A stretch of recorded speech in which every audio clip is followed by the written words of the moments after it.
Right, it's March 13th, we're back in Senate Judiciary. We have Senator Watson with us to talk for a few moments about SALT.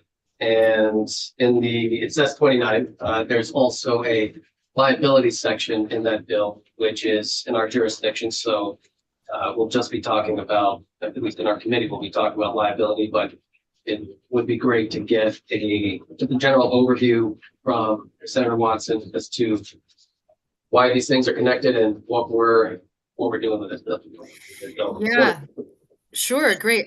So this bill is primarily centered around a salt or a chloride reduction program. And there are other parts of the bill as well. The motivation for it in general is that we are seeing a lot of chloride contamination in our waterways around the state. We had a lot of testimony in Senate Natural Resources and Energy that chloride levels are increasing in our lakes and ponds around the state, and some places are they're getting to the point where they're impeding the natural biota of that area. And on the current trajectories, that those places that are negatively impacted will just continue to increase. So this bill has some other parts, including like requirements around covering salt storage sheds, like that, or storage piles, I should say, and the some of the details around how chloride is measured. That's sort of relevant to the DEC. But the program that's sort of the centerpiece of this bill is a voluntary chloride reduction program, and it's specifically for private contractors. And the reason it's specifically for private contractors is because municipalities have their own program that they go through. There's a state training, like it's like a local roads curriculum that they can go through. And so we've set up sort of two parallel tracks um, for municipalities and private contractors to follow. And we're, as you know, the state has their own best management practices around chloride. So the spreading of chloride. And so both of these tracks, whether you're a municipality or a private contractor, you could go through your respective program, learn about best management practices for salt spreading. And then the idea is that if you go through this, then you would enjoy uh, some reduction in liability, or some kind of release from liability around accidents or hazards that happen as a result of like slip and fall type accidents. And so the idea is that there is pressure to oversalt areas for the sake of safety, right? Like that is driving up uh, salt usage. And I think we've all seen like the piles of salt that end up in roadways or on sidewalks. And first of all, it just feels like a waste because that salt's not doing any good in a pile right there. Or in addition, it's also very expensive. Salt is very expensive. So by going through these programs, theoretically, people would learn about like what level of salt is necessary to be safe and under what conditions. And so the idea is that if we can say you only need to salt to this level, and that can be paired with a reduction in liability for slip and fall type accidents, then hopefully we can see a reduction in the amount of salt used, and ultimately salt that ends up in our waterways. This program is based on it's very similar to a program in New Hampshire called Green Snow Pro, and they have actually had a private contractor get sued for a slip and fall kind of accident, and the liability provision did hold up in court for them. Um, We also heard testimony from an organization in New York that does similar work, to help train salt applicators as to what a safe level of salt is, and that something beyond that is not necessary. So we actually talked about the possibility of designing a program that eventually we could look at reciprocity potentially with New Hampshire, but that's a goal that's not baked into the bill at this point. So that's sort of the high level sort of overview of what the bill does, what the relevant parts are, and I will just say that the judiciary part of this is not my area of expertise, and so I'm grateful to you all to doing your due diligence on this. Thank you. It might be in the bill, but how long are these classes and how involved are they? That is a good question. So in New Hampshire, I'm not sure that I have an exact answer to that question. In New Hampshire, I believe that there is a combination of some online classes as well as some in-person classes. New York was mostly in-person, and but I don't recall the length of time that it took. So I could go back and look that up if you're interested. Oh, no problem. That works. Okay, thank you. Any questions for Senator Watson? Great. Thank you for joining us. Appreciate it. Of course. Yes. Thank you. All right. Next up, we have Mike O'Grady, College Counsel, provide us a bit of a walkthrough. I guess a drive.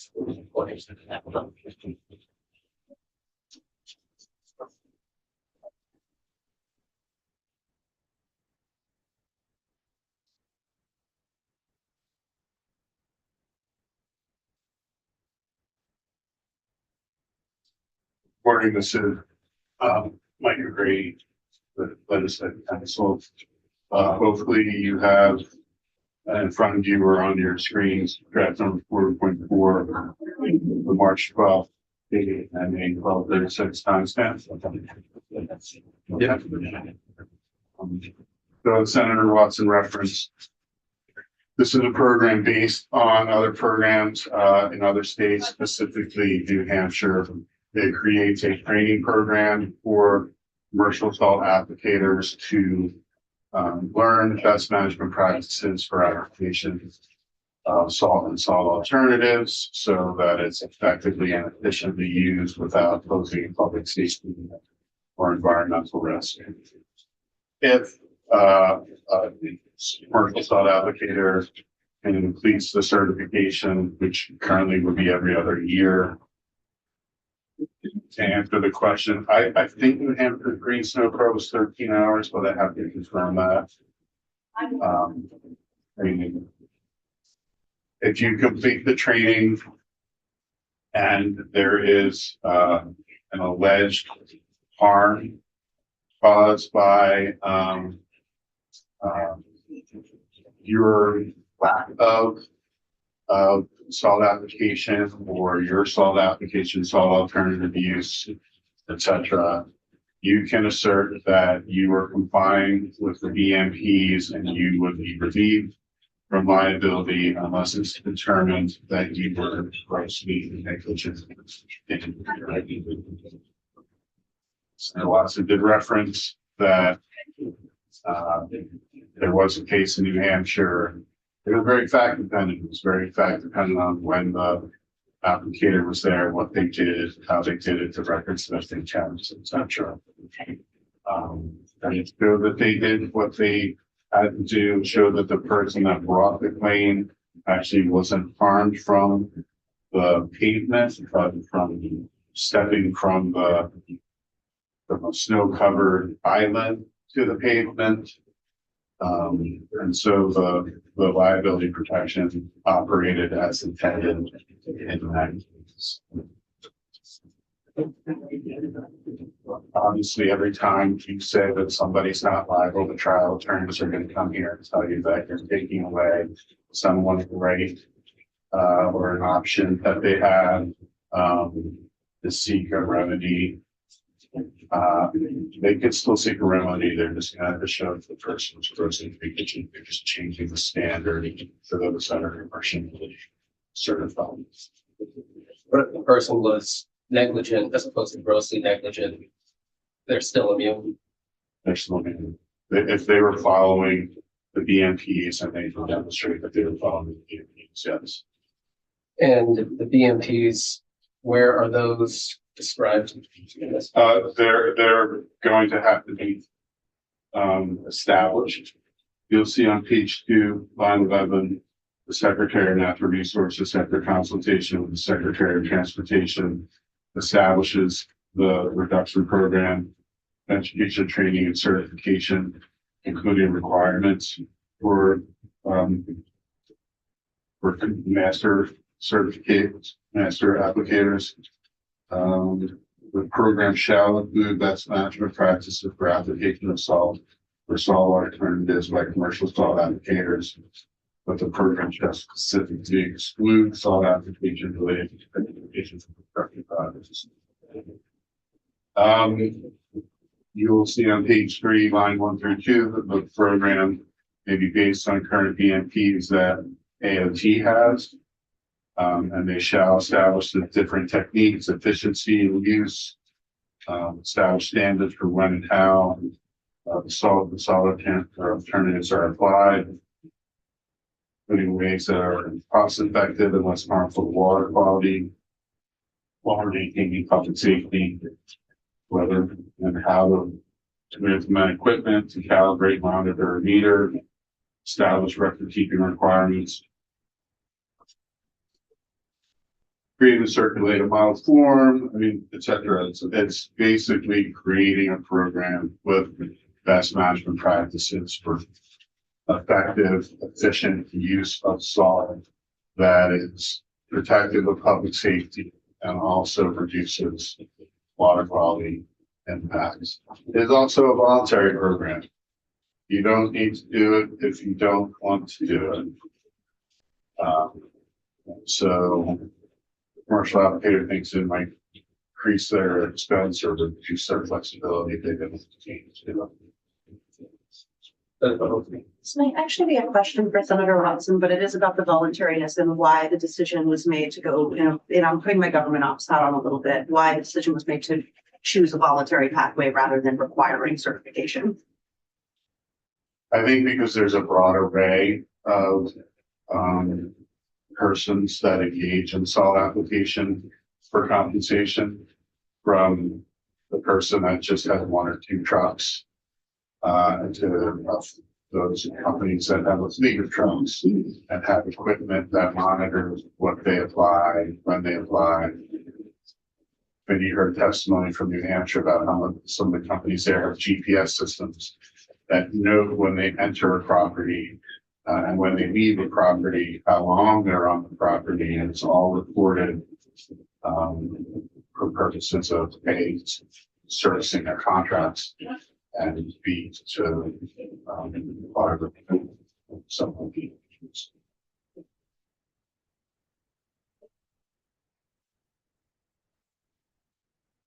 So do you want to go right to the liability protection? That'd be good. It's on page 5, line 11, new section 1353.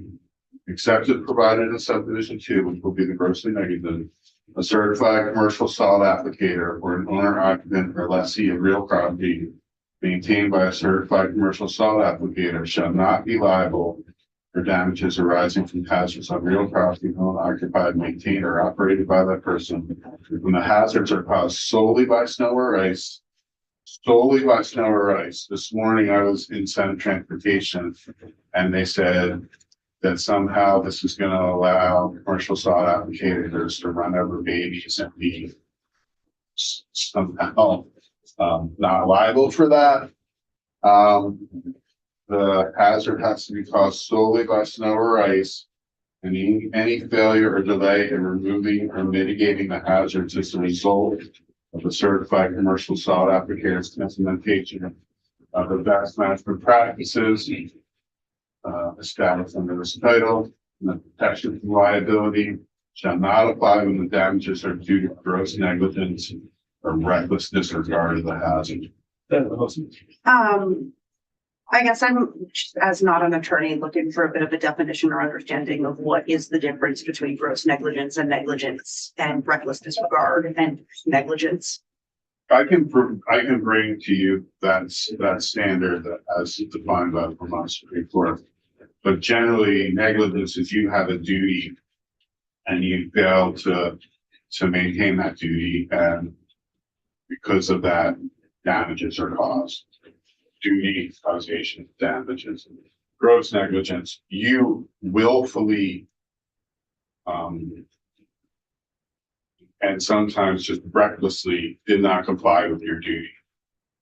You knew of the risk of not complying. That causation caused the damages. That's gross negligence. Okay. And reckless disregard is similar? It's similar, similar in that. The way that they define reckless and plausible and otherwise is like, you have a gun and you don't intend to shoot anyone, but you just start shooting in the air and somebody is harmed. That's reckless. Yes. Okay. Can I ask, why would we allow negligence? We're not allowing gross negligence, but what is the rationale for allowing negligence to be immunized? I think it would substantially reduce the liability protection if you said, Well, yes.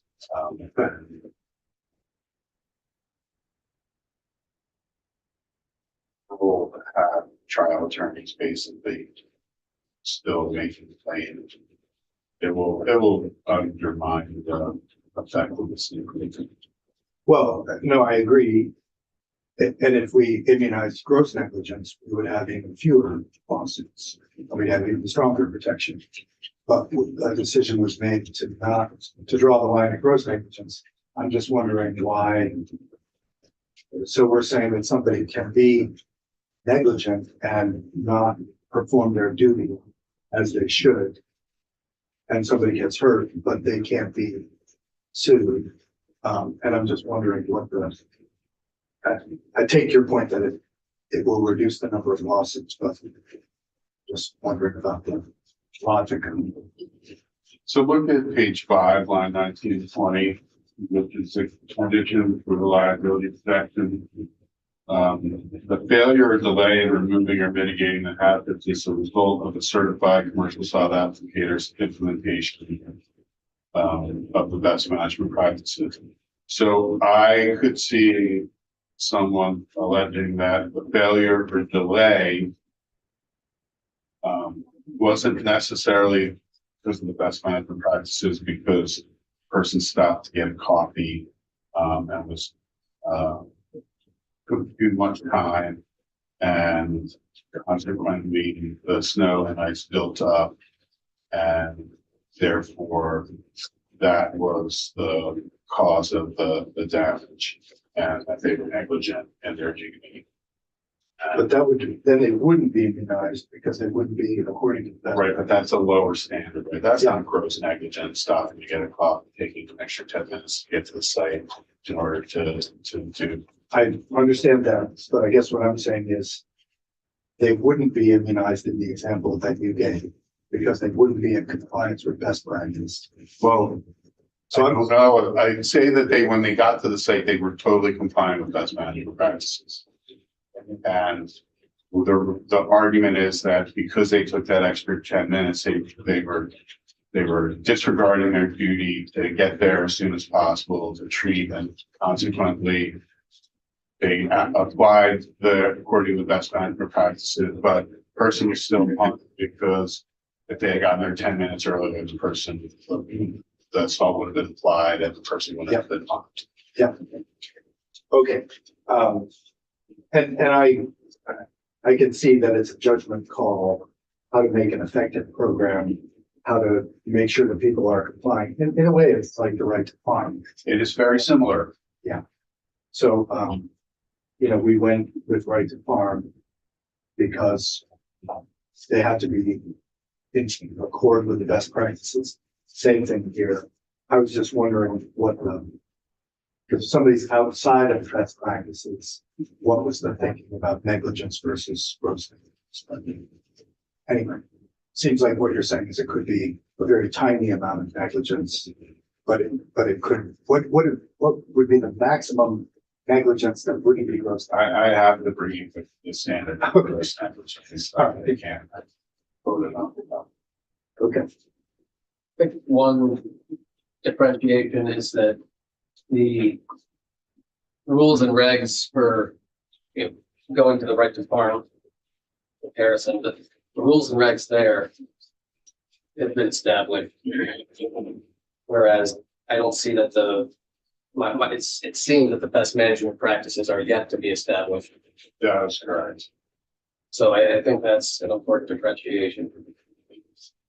So we don't know what best management practices will be in detail prior to potentially creating this immunization for community liability.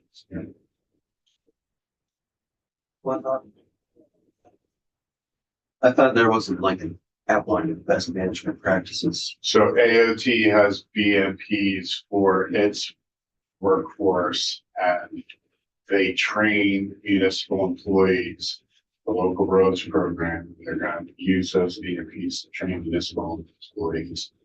But there isn't a commercial solve allocated to the program. Oh, I was talking about the farm.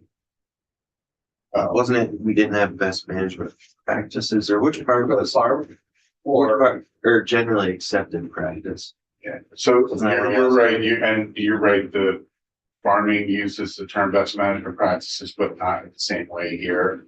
They use the term required agricultural practices and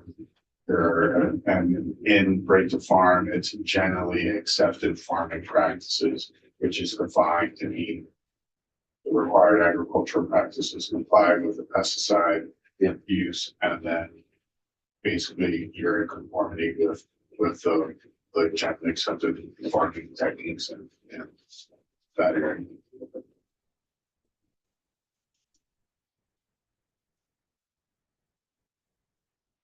anything further, like Nope. Smitty, anything further? Like, Sarah, No, I'm just thinking about the bill. I testified in Senate Natural about it.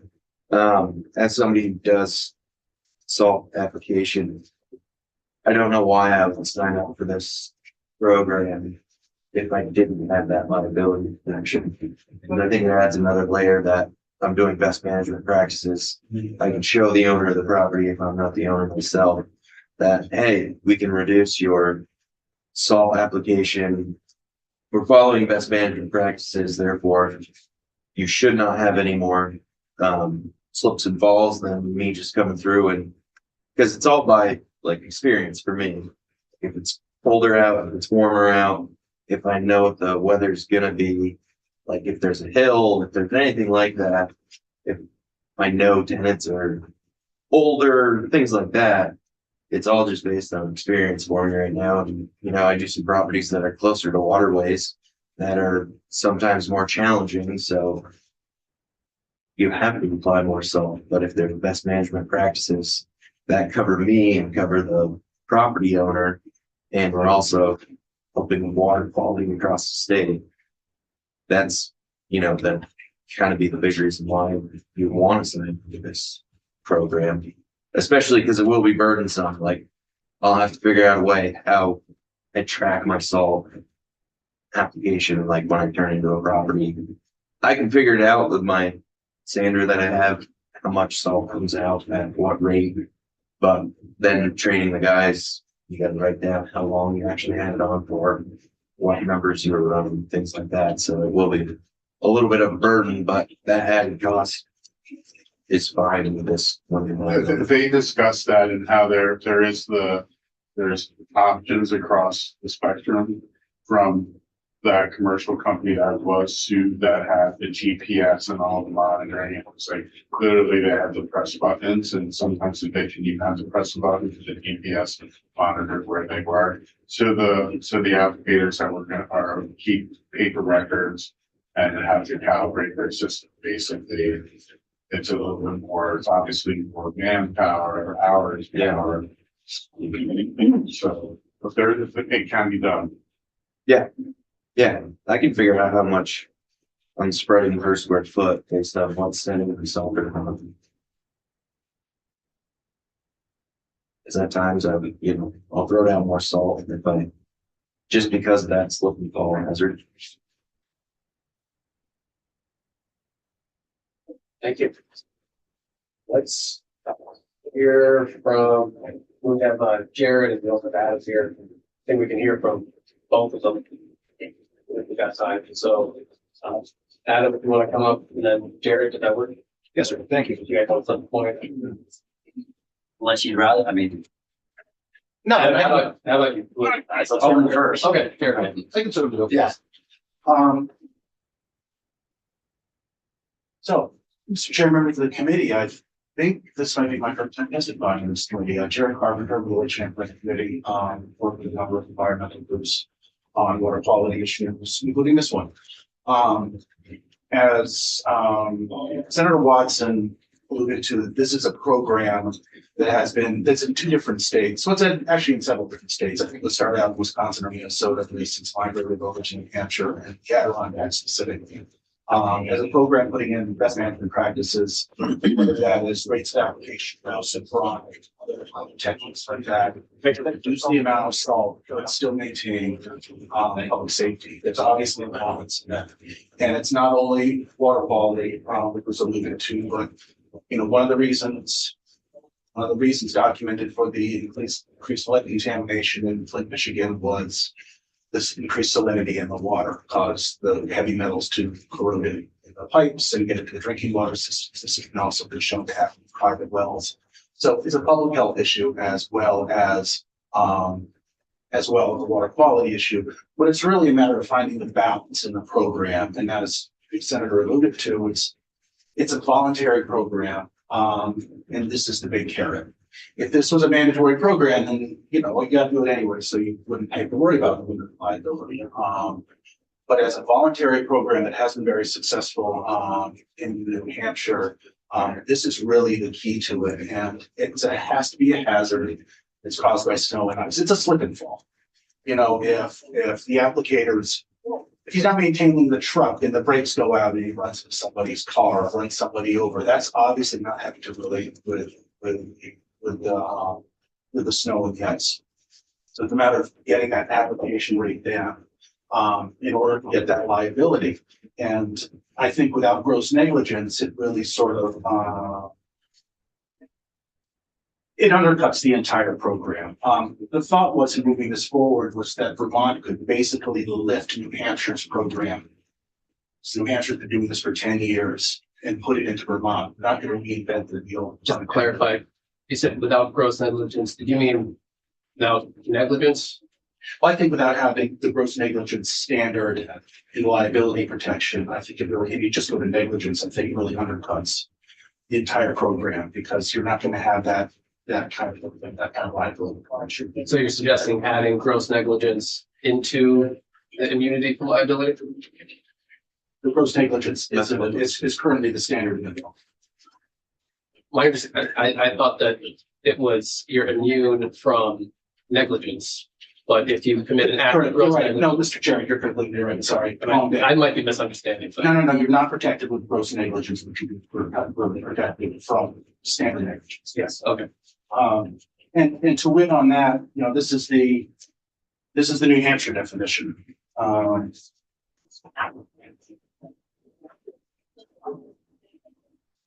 It's not verbatim. It's pretty darn close. We lost it. it's not verbatim, but it's pretty darn close if you got it down to about, even with actual notes there, when such hazards are caused solely by snow and ice failure or delay in removing or mitigating such hazards that result in implementation, absent gross negligence or reckless disregard of the hazards, best managed practices and procedures. So New Hampshire's been doing this for 10 years. It's been relatively successful. I don't think there have been a lot of cases. My understanding from the folks who run it in New York, it's very specific about your record keeping. You have to know, that's part of the best management practices.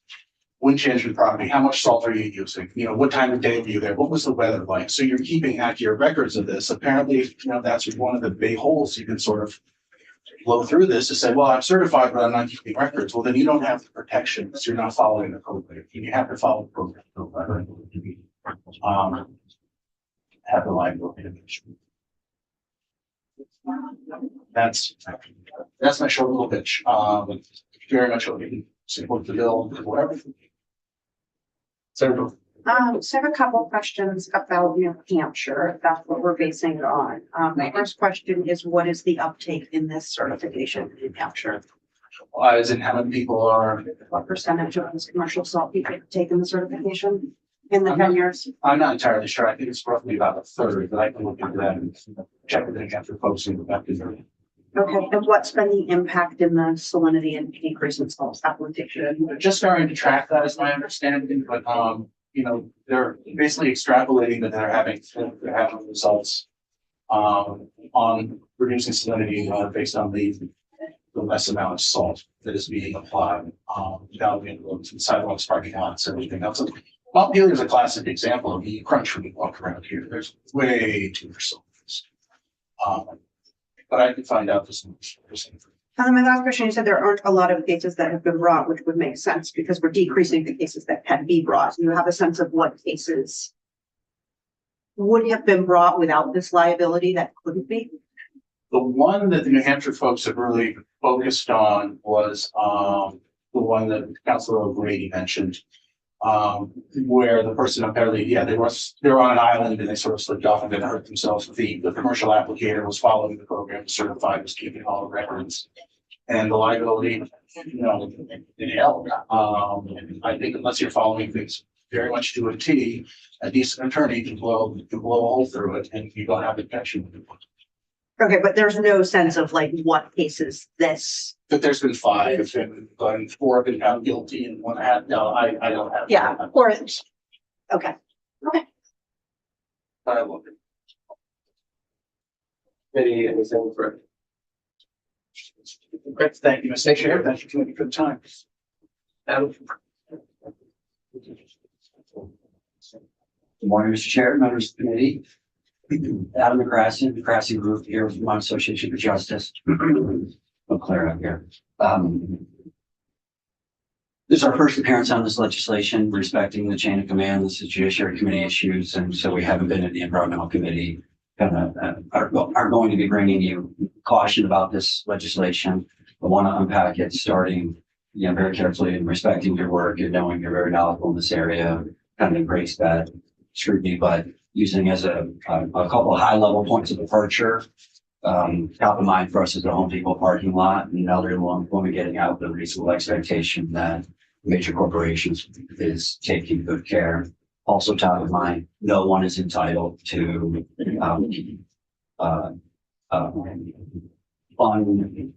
risky walkways in Vermont. Everyone has to be reasonable care. So this isn't an unrealistic expectation. But starting with at the highest levels, because we're about to wade into an area of law that came from England when, the common law, you're talking about legislating into the most commonly occurring law in the country, the common law for liability. Famous examples of where towards it protect the consumers, the auto industry, where the government has a hard time keeping up with design features, safety features, and the Pinto had the gas tank in the rear, and it was civil litigation and tort liability that moved that gas tank non-government regulation. It would be impossible for the government to regulate every interaction between every citizen or every business and every person at the micro level to define what reasonable care is. So you're wading into the oldest law and the most commonly occurring consumer protection. Here. As Vermont law, we have the strictest civil jury law standard in the country. So when we go in to talk about a litigation environment, be mindful. This committee has several times sent to the House a change to the 12-member unanimous jury standard, which only a handful of states continue to have. It came here, on the vote, and most states, it makes sense in criminal. But in civil, 1 of 12 people in a jury can say, I'm for the defendant, and that is lights out. So be mindful that we are the least litigious state in the country. Adam, what is the standard in New Hampshire for comparison? Do you happen to know? The civil jury Still standard. yeah. I'll get back to you on that because it varies. But know that New England is largely the place where the 12-member unanimous remains whole. Maine got rid of it. It's inefficient for the judicial system. I mean, it's hung juries and least compromised verdicts. But like, there's a whole thing to unpack there. But I'm creating a point of departure for you. We're not Texas. We're not Florida. We're not New Jersey. We're not New York. There are no venture-backed law firms. No one's looking for jackpot justice. And the people who end up with a lawyer who only gets paid if their just deserves. It's a judicial system. You all have created. We didn't. But people that show up in our office are hurt because someone wasn't careful. And they have to try and get access to insurance to cover their lost wages and their medical bills. Okay. Strictest civil jury standard in the country, least litigious, lowest jury verdicts in the country. We learned all this in 2007 through medical malpractice. Defensive medicine came through here and during single payer. And the question was, it's a commonly occurring thing. I have seen the testimony on if the negligence immunity, it'll incent a good thing in hundreds of variations in the past 25 years. My most vivid example, a bill that said if you put a fence around your pool, you could be immune from negligence liability or if you have the gate open.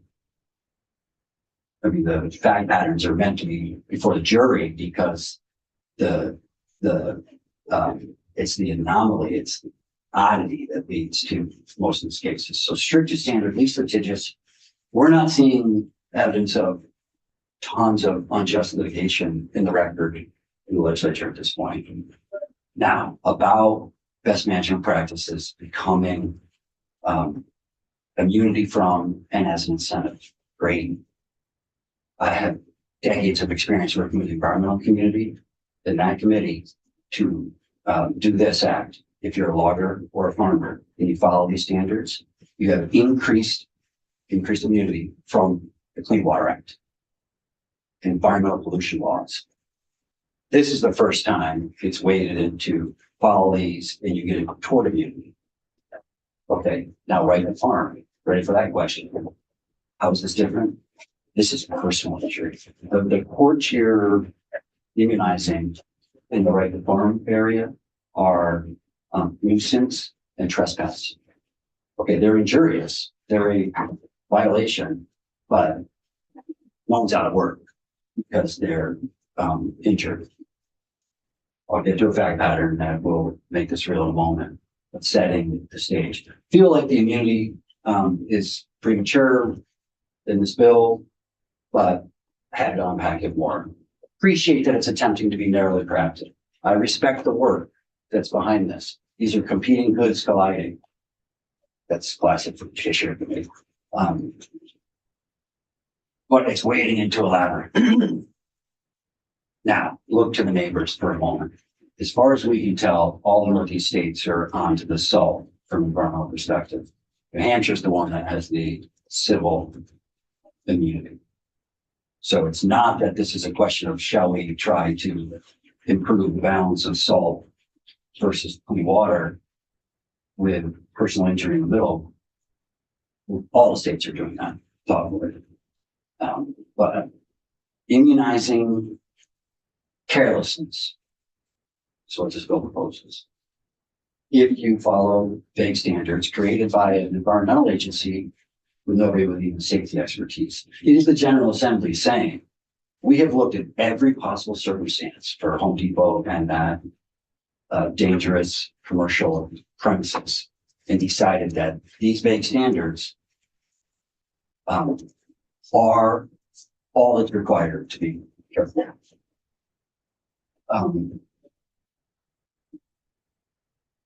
Negligence, gross negligence. Negligence is reasonable care. And gross negligence is not, oh, just a little bit more strict. You have to, that example is a good one. It's grossly negligent to just fire at will. Is it grossly negligent to fire at a shooting range that doesn't have a good backdrop and have that bullet travel a mile and a half, kill somebody sitting in their living room? Because that happened in Essex for months.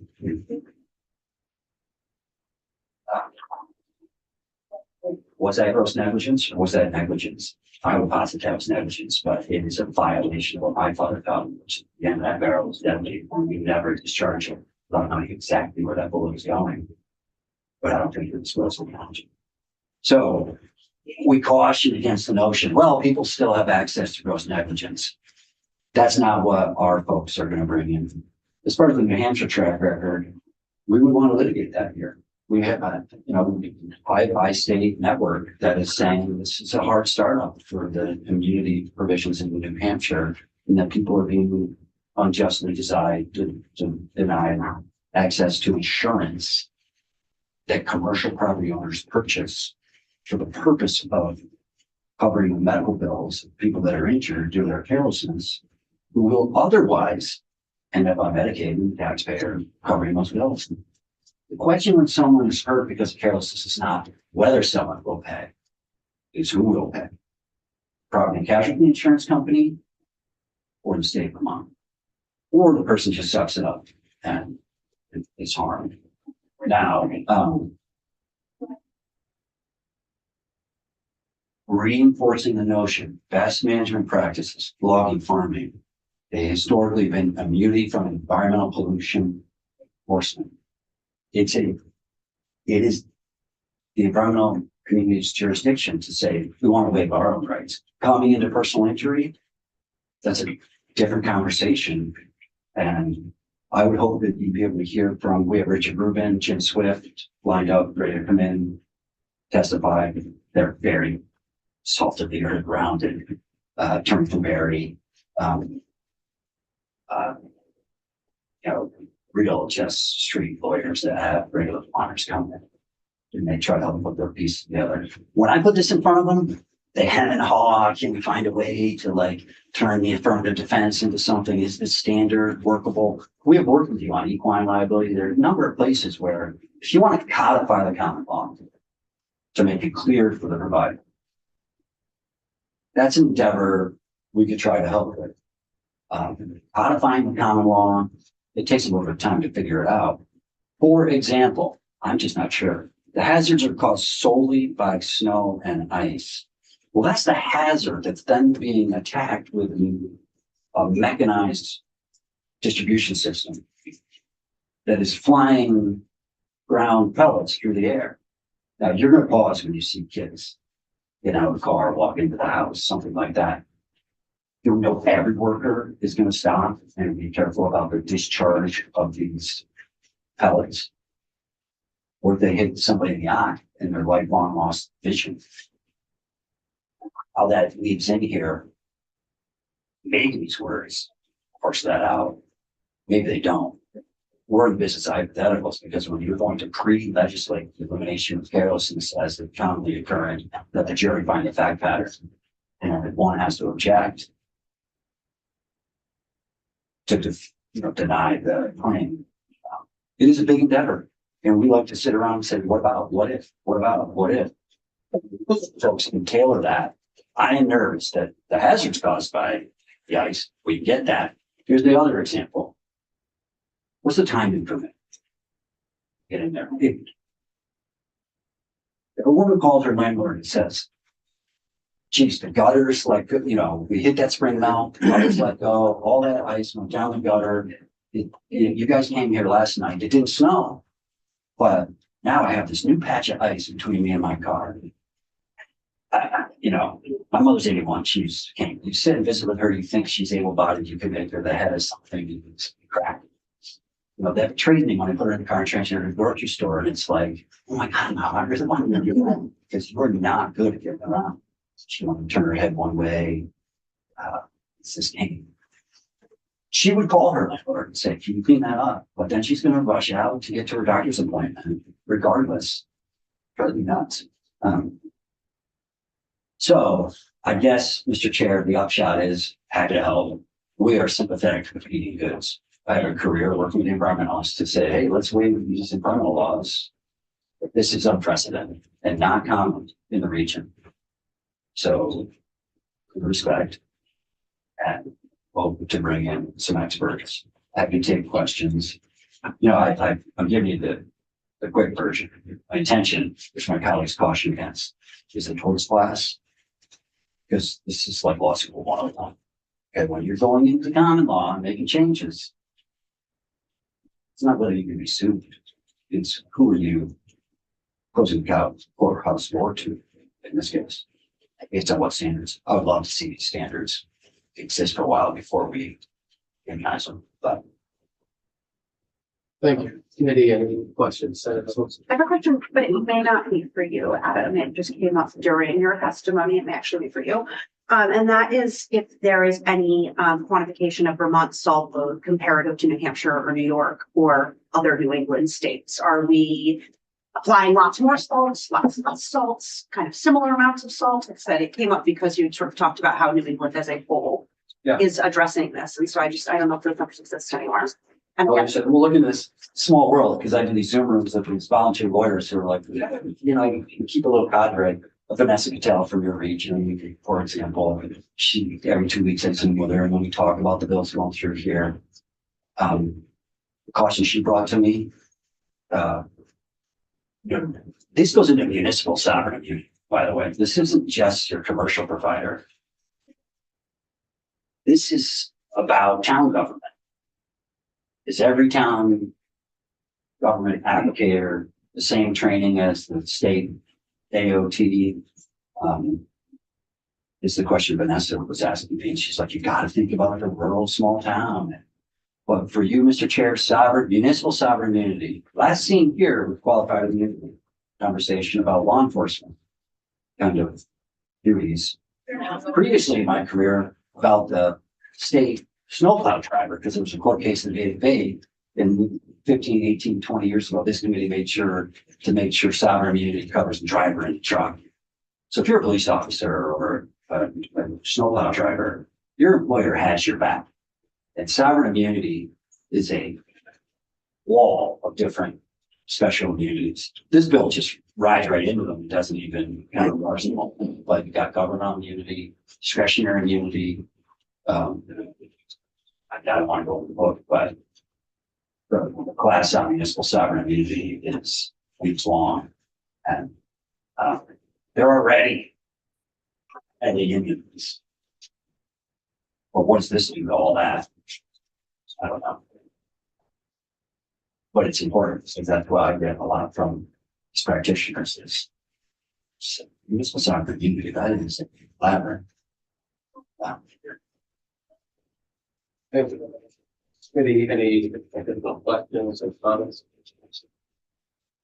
I am, based on some of that, I am wondering about the timeline for, there are certain practices, the road curriculum exists now and is being referred to here as part of what might be used to train commercial applicators. And then it also contemplates certifying those people with fee, et cetera. But I'm wondering what the exact timeline is. And if, because it's a fair caution, we don't know what the best management practices look like to be able to compare them and decide whether or not we want to eliminate negligence, let's say, in favor of a gross negligence history. So I'm assuming there would be time for the legislature to weigh in along that timeline. So maybe it's as simple as saying that when these practices are codified and put together, they'll be reported to the judiciary committees on both sides with the intention of taking a look at that point. Not that there will be a formal sunset mechanism or trigger mechanism or anything, but it would give us the opportunity in the normal course of things to see what's being established as the best management practices. Do we think they're robust enough to justify that standard of liability? Does that make sense? Yeah, that's, I think that does make sense.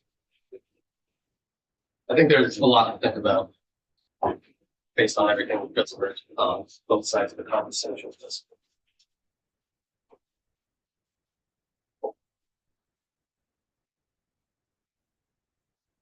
Maybe anything further?